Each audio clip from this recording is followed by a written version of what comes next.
गांव में दिवाली का त्यौहार आने वाला था। चारों ओर खुशी का माहौल था। लेकिन छोटे से गांव के किनारे पर एक झुग्गी में रहने वाले सतीश और उसकी पत्नी मीना के चेहरे पर मायूसी थी।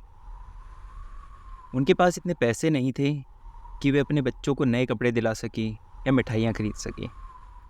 उनके दोनों बच्चे रोहन और काजल पहली बार दिवाली के रंग रौनक से अनजान थे। सतीश मजदूरी करके जो थोड़ा बहुत कमा पाता उससे घर का खर्च ही मुश्किल से चलता। पर इस बार उसने ठान लिया कि वह किसी तरह बच्चों के लिए दिवाली मनाएगा।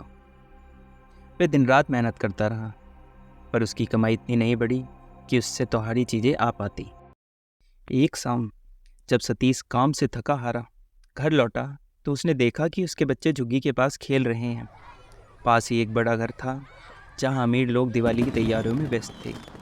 वहाँ की सजावट, मिठाइयों की खुशबू और बच्चों की खुशियाँ देखकर सतीश के बच्चों की आंखों में एक अलग सी चमक आ गई। लेकिन उनके पास तो खुद के दिए जलाने तक के पैसे नहीं थे। सतीश यह सब देखकर और भी दुखी हो गया। उसे लगा शायद वह अपने बच्चों के लिए कुछ नहीं कर पाएगा। तभी पास की गली से एक बूढ़ा आदमी निकला।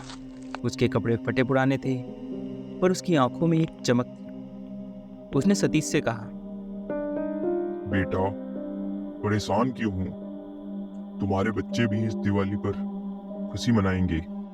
सतीश ने हैरानी से उस बूढ़े की ओर देखा और सोचा कि यह बूढ़ा बड़ा कैसे मदद कर सकता है। पर बूढ़े ने उसकी बातों को अनसुना करते हुए एक पुराना छोटा सा थैला सतीश को पकड़ाया और कहा, इसे संभाल कर रखना, और हाँ, इसे दिवाली की रात ही खोलना।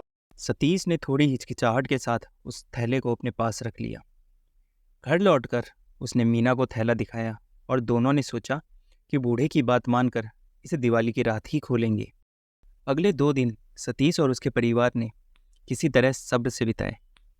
जब दिवाली की रात आई तो पूरे गांव में चारों ओर दियों की रोशनी थी, लेकिन सतीश के घर में अंधेरा था। बच्चे उदास बैठे थे। तभी सतीश ने वह थैला निकाला और जैसे ही उसे खोला वह चौंक गया। थैले के अंदर कुछ पुराने दिए, रंगोली के रंग और थोड़ी मिठाइयाँ थीं।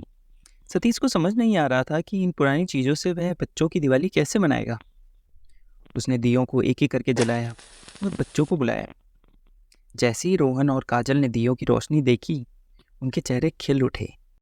फिर सतीश ने बच्चों के साथ मिलकर रंगोली बनाई और घर के बाहर सजावट की।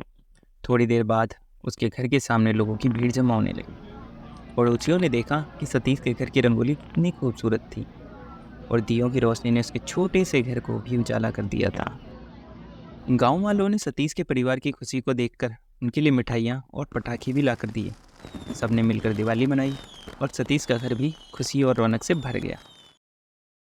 बूढ़े आदमी का रहस्य अंत तक बना रहा और कोई नहीं जान पाया कि वह कौन था। सतीश के मन में विश्वास बना कि वह बूढ़ा कोई साधारण व्यक्ति नहीं बल्कि भगवान का भेजा हुआ दूत था। उसने सिखाया कि खुशी पैसों से नहीं बल्कि अपने परिवार के साथ सादगी